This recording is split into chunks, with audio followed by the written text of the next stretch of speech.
মালদহ জেলা প্রাথমিক শিক্ষা পর্ষদের চেয়ারম্যানকে গ্রেফতারের নির্দেশ। আদালত অবমাননার জন্যই গ্রেফতারের নির্দেশ কলকাতা হাইকোর্টের। বেতন সংক্রান্ত এক মামলার ভার্চুয়াল শুনানিতে উপস্থিত থাকার নির্দেশ দেন।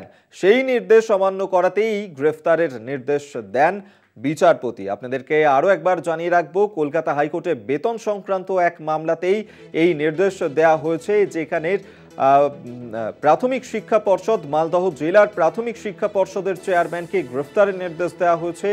আদালত অবমাননার অভিযোগ উঠেছিল তার বিরুদ্ধে, যার কারণেই তাকে গ্রেফতারের নির্দেশ দেওয়া হচ্ছে কলকাতা হাইকোর্টের। বেতন সংক্রান্ত এক মামলার ভার্চুয়াল শুনানিতে উপস্থিত থাকার নির্দেশ দেওয়া হয়েছিল। আমরা এই নিয়েই কথা বলবো।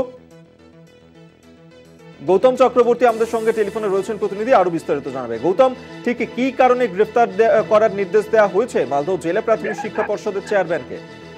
দেখো, এই যে প্রাথমিক শিক্ষা সংসদের যে চেয়ারম্যান বাসন্তী বর্মন, তাকে হাইকোর্টে একটি মামলা হয় বেতন সংক্রান্ত বিষয়ে।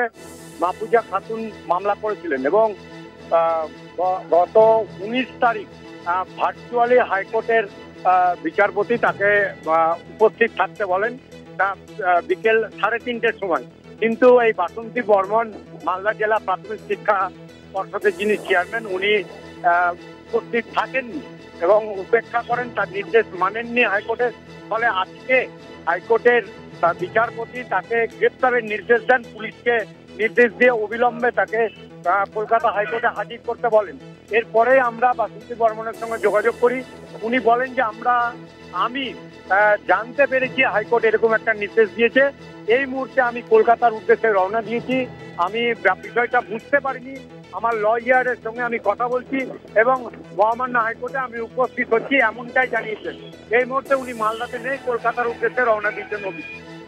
ধন্যবাদ তোমায়। গৌতম চক্রবর্তী আমাদের সঙ্গে টেলিফোনে ছিলেন প্রতিনিধি।